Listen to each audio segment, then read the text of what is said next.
अस्सलाम वालेकुम दोस्तों आज की वीडियो में मैं आपको बताऊंगा कि तीतर के बच्चे जब या मुर्गी के बच्चे हों या तीतर के हों या जिस चीज़ के बच्चे आप इनक्यूबेटर से निकलवाना चाहते हैं तो बच्चे को कितनी देर के बाद निकालना चाहिए और बच्चे को निकालते वक्त किस चीज़ का ख्याल रखना चाहिए, क्योंकि यहाँ पे हम कुछ ऐसी गलतियाँ कर जाते हैं जिसका हमें नुकसान हो जाता है। तो ये बच्चा निकला है कल शाम को, तो इस वक्त तो ये कल शाम को निकला है और आज जो 4 सवा 4 हो चुके हैं, 4:18 हो चुके हैं।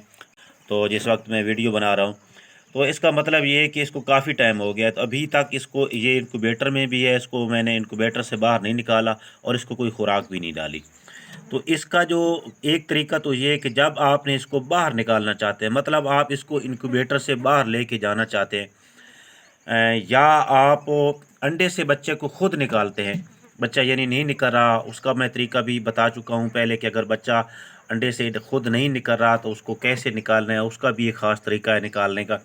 वो भी आप जाके वीडियो देख सकते हैं। बाकी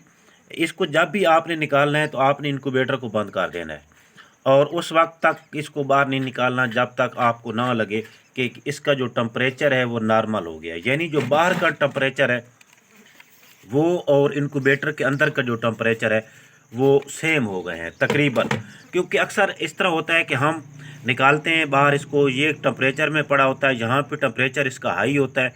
और जब हम इसको बाहर निकालते हैं तो यकदम इसका जो यूँ ही टेम्परेचर लो होता है, ये ठंडी जगह पे आता है, तो इसके जो पट्टे हैं उनमें कोई ना कोई मसला बन जाता है, या ख़ास तौर पे ज़्यादातर इसकी टांगों का मसला बनता है और इसके जो पंजे हैं वो मुड़ जाते हैं। तीनों उंगलियां भी मुड़ सकती हैं, उसमें से एक दो भी टेढ़ी हो जाती हैं, मतलब किसके जो पट्टे उन पे इसका असर होता है। तो आपने इस चीज़ का ज़रूर ख्याल रखना है जब भी आपने बच्चे निकालने हैं तो पहले इस इनक्यूबेटर को आपने कुछ देर के लिए बंद रखना है। तो उम्मीद करता हूँ आप लोगों को आज की वीडियो पसंद आई होगी। अगर पसंद आई है तो इसको लाइक भी ज़रूर कीजिएगा और कमेंट्स में भी मुझे बताइएगा कि ये कैसी लगी आपको वीडियो। बाकी एक चीज़ का आपने ख्याल रखना है, जब आप अंडे से बच्चा बाहर निकालते हैं तो उस वक्त भी आपने उस टेम्परेचर का ख्याल रखना होता है, चाहे आप अगर जहाँ भी बैठें तो जिस बच्चे को अंडे से निकालने के बाद जिस टेम्परेचर में आप ले जाना चाहते हैं